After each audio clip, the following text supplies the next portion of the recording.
ನಮಸ್ತೆ ಅಣ್ಣ. ನಮಸ್ತೆ ಹೇಳಿ ಅಣ್ಣ. ನಿಮ್ಮ ಹೆಸರು? ನಮ್ಮ ಹೆಸರು ಸುರೇಶ್ ಅಂತ. ಸುರೇಶ್. ಈ ಓರಿ ಎಲ್ಲಿಂದ ತಗೊಂಬಂದಿದ್ದು? ಕುಂಬಳಗೋಡ ಹತ್ರ ಅಣ್ಣ, ಚಿನ್ಕುರ್ಚಿ. ಎಷ್ಟಕ್ಕೆ ಹಾಕೊಂಬಂದಿದ್ದೀರಣ್ಣ ಇದು? ಅಣ್ಣ ಇಲ್ಲಿ ಬರೋದಕ್ಕೆಲ್ಲ 2 ಲಕ್ಷ ಆಗಿದೆ. 2 ಲಕ್ಷ. ಇದ್ರದ್ದು ಹೆಸರೇನಾದ್ರು ಇಟ್ಟಿದ್ದೀರಾ ಅಣ್ಣ? ಇದ್ರ ಹೆಸರು ಸುಗ್ರೀವ. ಸುಗ್ರೀವ. ಅವ್ರು ಇಟ್ಟಿರೋದಾ? ಅವರ ಇಟ್ಟಿರೋದು. ಅವ್ರು ಇಟ್ಟಿರೋದು. ಅದನ್ನೇ ಕಂಟಿನ್ಯೂ ಮಾಡ್ತಾ ಇದೀವಿ ನಾವು. ಎಷ್ಟು ದಿನ ಆಯ್ತಣ್ಣ ಇದು ತಗೊಂಬಂದು? ಅಣ್ಣ 5 ತಿಂಗಳಾಯ್ತು. 5 ತಿಂಗಳಾಯ್ತು. ಎಷ್ಟು ಸಿಗ್ಬಿಟ್ಟಿದ್ದೀರಾ ಇವಾಗ? ಅಣ್ಣ ಒಂದು 150 ಹಸುಗಳು ಬಿಟ್ಟಿದ್ದೀವಿ. 150 ಹಸ. ಯಾವ ರಿಪೀಟ್ ಆಗಿಲ್ಲ? ರಿಪೀಟ್ ಯಾವಿಲ್ಲ. ಯಾವ ರೂಪ 1-2 ಬರೋದು. 1-2 ಡೈಲಿ ದನ ಬರ್ತಾವ? ಡೈಲಿ ಬರ್ತಾವೆ. 1-2 ಬಂದೇ ಮಾಮೂಲಿ ಬಂದೇ ಬರ್ತಾವೆ. ಒಂದೊಂದಿನ 3-4 ಬರ್ತಾವೆ, ಒಂದೊಂದಿನ ಬರಲ್ಲ, ಒಂದೊಂದಿನ 2-3 ಬರ್ತಾವೆ. 2-3 ಬರ್ತವೆ. ಹಸಿನ ಭಾಗದಲ್ಲಿ ಹೆಂಗಿದೆ? ಚೆನ್ನಾಗಿದೆ ಅಣ್ಣ. ಅವ್ರೇನಾದ್ರು ಹಸುಗಳ ಮೇಲೆ ಬಿಟ್ಟಿದ್ರಾ? ಅವರು ಬಿಟ್ಟಿದ್ರಣ್ಣ. ಅವರು ರೋಡಿ ಮಾಡಿದ್ರು. ಅವ್ರೇನೋ ಒಂದು 30-40 ಹಸುಗಳು ಬಿಟ್ಟಿದ್ದೀವಿ ಅಂತ. ಕರುಗಳು ಯಾವಾದ್ರೂ ಬಿದ್ದವಣ? ಅಲ್ಲಿ ಬಿದ್ದಾವಣ್ಣ. ಇಲ್ಲಿ ನಮ್ಮ ಹತ್ರ ಯಾವಾಗ ಬಿದ್ದಿಲ್ಲ. ಅವ್ರ ಹತ್ರ ಬಿದ್ದಾವೆ. ಅವ್ರ ಹತ್ರ ಬಿದ್ದಾವೆ. ಕಳ್ಸಾರ ಫೋಟೋದಲ್ಲಿ ಒಳ್ಳೆ ಕರುಗಳು ಬಿದ್ದಾವೆ. ಇರಪ್ಪ. ಇವಾಗ ಏನಾಗಿದೆ ಏಜು ಕರೆಕ್ಟಾಗಿ? ಏನಿತ್ತೇನು 2.5 ವರ್ಷ ಆಗಿದೆ. 2.5 ವರ್ಷ. ಎರಡಲ್ಲಿ ಈಗ. ಎರಡಲ್ಲೂ ಅಲ್ಲಿ ತೋರಿಸ್ಬಿಡಿ. ಎರಡಲ್ಲಿ. ಎರಡಲ್ಲಿ. ಇವಾಗ ಏನಾದ್ರು ಕೊಡೋದು ಇದೆಯಾ ನಿಮ್ಮದು? ಇಲ್ಲ ಅಣ್ಣ, ಕೊಡಲ್ಲ. ಹೇಳ್ತಾವ್ರೆ, ನಾನು ಕೊಡ್ತಾ ಇಲ್ಲ. ಎಲ್ಲಿವರೆಗೂ ಕೇಳೋರಣ್ಣ ಇವಾಗ? 3:30 ಕೇಳೋರು. 3:30ವರೆಗೂ ಕೇಳೋರೆ. ಓಕೆ. ಇವಾಗ ಕೊಡಲ್ಲ ನೀವು? ಕೊಡಲ್ಲ. ನೀವೇ ಮಾಡಿಕೊಳ್ಳೋಣ ಅನ್ಕೊಂಡಿದ್ದೀರಾ? ಹಸಿನ ಭಾಗದಲ್ಲಿ ಏನು ಮಾತಾಡೋಂಗಿಲ್ಲ? 6 ಗಂಟೆ ಮಾಡಿಕೊಳ್ಳೋಣ ಅಂದ್ಬಿಟ್ಟು ಮಡಗಿದ್ದೀರಾ? ಈ ಏಜ್ಗೆ ಎರಡಲ್ಲಿಗೆ ಓಕೆನಾ? ಓಕೆ ಅಣ್ಣ. ಯಾವುದು ಇಷ್ಟು ಮಾತ್ರ ಓದಿ ದೊಡ್ಡ ಕೈಲಿ ಇದ್ದಿದ್ರೆ ಇದನ್ನ ಇನ್ನೆಂಗೋ ಮೆಚ್ಚಿಬಿಡೋರು. ಓಕೆ. ಏನು ಸಮಾಧಾನ ಐತೆ ನಿಮ್ಗೆ? ಸಮಾಧಾನವಾಗೈತೆ. ಏನು ತೊಂದರೆ ಇಲ್ಲ. ಇಲ್ಲ ಅಂದ್ರೆ ಇನ್ಸುಗಳು ಹಿಡ್ಕೊಟ್ಟಾಕ್ತಾರೆ. ಅವೆಲ್ಲ ಸಾಧು ಐತೆ. ಸಾಧುಪ್ಪ. ಚೆನ್ನಾಗಿ ಹೊಂದ್ಕೊಂಡೈತೆ. ಹೊಂದ್ಕೊಂಡೈತೆ. ನಿಂತ್ಕೊಂತದೆ. ನಾವೆಲ್ಲ ಹೋದ್ರೂ ಬರ್ತದೆ. ಅವೆಲ್ಲ ಏನು ತೊಂದರೆ ಏನಿಲ್ಲ. ಹಸಿನ ಭಾಗದಲ್ಲಿ ಒಬ್ಬರೇ ಬಿಡ್ತೀರಾ? ಹಸಿದ ಬಂದಾಗ ಒಬ್ಬರೇ ಬಿಡ್ತೀರಾ? ಏನು ಚಾರ್ಜ್ ಮಾಡ್ತಿದ್ದೀರಾ ಅಣ್ಣ ಇಲ್ಲಿ? 500 ರೂಪಾಯಿ. 500 ರೂಪಾಯಿ. ಇವಾಗ ದೂರದಿಂದ ಬರೋರಿಗೆ ಎಲ್ಲರಿಗೂ 500 ಅಣ್ಣ. ಕೆಲವ್ರು 100 ರೂಪಾಯಿ ಕಡಿಮೆ ಕೊಡ್ತಾರೆ. ನಾನು ಏನು ಕೇಳಲ್ಲ. ಯಾವ್ಯಾವ ಟೈಮಿಂಗ್ಸಲ್ಲಿ ಬಿಡ್ತೀರಾ?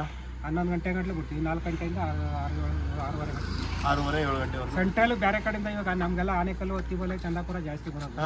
ಜನ ಬಂದರೆ ಒಂದು 11 ಗಂಟೆ ಮೇಲೂ ಫೋನ್ ಮಾಡ್ಕೊಬಿಡ್ತಾರೆ. ಬಿಡ್ತೀನಿ. ಅವೆಲ್ಲ ಏನು ಆದರೆ ಏನು ತೊಂದರೆ ಏನಿಲ್ಲ. ಹಸು ಆರಾಮಾಗಿ ಚೆನ್ನಾಗಿ ಮಾಡಿಕೊಂಡಿದ್ದೀರಾ?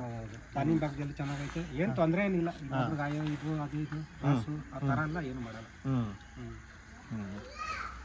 ಮತ್ತೆ ಇನ್ನೇನಣ್ಣ ಓರಿ ಬಗ್ಗೆ ಏನಾದರೂ ನೀವೇನು ಹೇಳ್ತೀರಾ ಓರಿ ಬಗ್ಗೆ? ಓರಿ ಒಳ್ಳೆ ಓರಿ ಸಿಗ್ತಾನ ನಮಗೆ. ಓರಿಗೆ ಏನು ತೊಂದರೆ ಇಲ್ಲ. ದನಿ ಮೇಲೂ ಇದಾಗೈತೆ. ದನ ನೋಡ್ಬೇಕು, ಕರ ನೋಡ್ಬೇಕು ನೋಡ್ರಿ. ಹೆಂಗಾಡ್ತದೆ. ಇರಮ್ಮ. ಓರಿ ಭಾಗದಲ್ಲಿ ಮಾತ್ರ ಮಾತಾಡೋಂಗಿಲ್ಲ. ಏನು ಮಾತಾಡೋಂಗಿಲ್ಲ ಅಣ್ಣ. ಆದ್ರಿಂದ ಚೆನ್ನಾಗಿ ಸಿಕ್ಕೈತೆ. ಏನು ಹಾಕಾಬಿಟ್ಬಿಟ್ಟು ನಿಪ್ಪ ಅವೆಲ್ಲ ಏನಿಲ್ಲ. ಕುಂದಾಡೋದು ಪಂದಾಡೋದು ಏನಿಲ್ಲ. ಏನಾದ್ರೂ ದಿನಕ್ಕೆ ಒಂದು 2-3 ದಿನ ಏನೋ ಹಚ್ಕೊಂಡು ಬರಲ್ಲ ಅಂದ್ರೆ ಸ್ವಲ್ಪ ಎಗಾಡ್ತದೆ. ರಾಂಗ್ ಮಾಡ್ತದೆ. ಇಲ್ಲ ಅಂದರೆ ಬೇರೆ ಇದೇನಿಲ್ಲ ಅಣ್ಣ. ಸ್ವಲ್ಪ ನಾನು ಎಲ್ಲ ಬೆಳಗ್ಗೆ ಹೋಗ್ಬೇಕಾಯ್ತು. ಬೇಕಾಗುತ್ತಂತದೆ. ಇನ್ನೂ ಮೇಲಿಲ್ಲ. ಇನ್ನೂ ಒಳ್ಳೆ ಊರಿ ಇದಾಗ ನೋಡ್ರಿ. ಹಾಕಾಬಿಟ್ರೆ ಯಾವಾರ ಊರಿಗೆ ನಿಂತ್ಕೊಡವೆ. ಯಾವ ನಿಂತ್ಕೊಳ್ಳಲ್ಲ. ಇದ್ರೆ ಈಗ ಉದ್ದ ದಪ್ಪಕ್ಕೆ ಯಾರ ಬಂದರೆ ಎದುರ್ಕೋತಾರೆ. ಏನಾರ ರಾಶಿ ಅಂತ ಇದು ದನ ಬಂದಾಗ ಅಷ್ಟೇ. ಸ್ವಲ್ಪ ದನ ಬಂದಾಗ ನಾವು ಒಬ್ಬರೇ ಬಿಡೋದು. ಆದರೂ ಏನೇ ರಾಶಿ ಮಾಡಲ್ಲ ಅದು. ಇವಾಗ ಇಲ್ಲಿಗೆ ಬರಬೇಕು ಅಂದರೆ ಯಾವ್ಯಾವ ಕಡೆಯಿಂದ ಬರ್ಬೇಕಣ್ಣ? ಅಣ್ಣ ಇಲ್ಲಿ ಆರೋಳಿಂದ 12 ಕಿಲೋಮೀಟ್ರು. ಆರೋಳಿಂದ 12 ಕಿಲೋಮೀಟ್ರು. ಯಾವ ರೋಡಲ್ಲಿ ಬರಬೇಕು?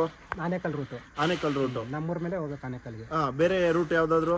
ಮರಳವಾಡಿ ಮೇಲಿಂದನೂ ಬರ್ಬೋದು. ಈ ಕಡೆ ಆನೇಕಲ್ಲು, ಚಂದಾಪುರ ಮೇನ್. ಆನೇಕಲ್ ಮೇನ್ ರೋಡೆ. ಈಗ ಮರಳವಾಡಿಯಿಂದ ಬರ್ಬೇಕಾದ್ರೆ ಹಿಂಗೆ ಬರಬೇಕು. ಆರೋಳಿಂದ ಹಿಂಗೆ ಎಲ್ಲ ಒಂದೇ ಸ್ಟ್ರೈಟ್ ರೋಡು ನಿಮ್ಮ ಊರಿಗೆ? ಸ್ಟ್ರೈಟ್ ಒಂದು. ನಿಮ್ಮ ಊರ ಅಡ್ರೆಸ್ ಹೇಳ್ಬಿಟ್ಟು ಒಂದು ನಿಮ್ಮ ಫೋನ್ ನಂಬರ್ ಕೊಟ್ಬಿಡಿ. ನಿಮ್ಮ ಫೋನ್ ನಂಬರ್ ಕೊಟ್ಬಿಡಿ. ಹಂಗೆ ನಿಮ್ಮ ಊರ ಅಡ್ರೆಸ್ ಹೇಳ್ಬಿಡಿ. Full address. ಕಟ್ಟೆಕೆರೆ, ಆರೋಳಿ ತಾಲೂಕು, ಮರಳವಾಡಿ ಹೋಗ್ಲಿ, ಬನವಾಸಿ ಪಂಚಾಯತಿ. ನಿಮ್ಮದು ಫೋನ್ ನಂಬರ್ ಹೇಳ್ಬಿಡಿ. 9008333930. ಇನ್ನೊಂದು ನಂಬರ್ ಇದೆಯಾ? ಇದು ಒಂದೇ? ಇದು ಒಂದೇ. ಯಾವ ಟೈಮಿಂಗ್ಸ್ ಎಲ್ಲ ಆದರೂ ಬಿಡ್ತೀರಾ? ಬಿಡ್ತೀವಿ. ಫೋನ್ ಮಾಡಿದ್ರೆ ಬರ್ತೀವಿ. ಏನು ತೊಂದರೆ ಇಲ್ಲ. ಇರಲ್ಲ.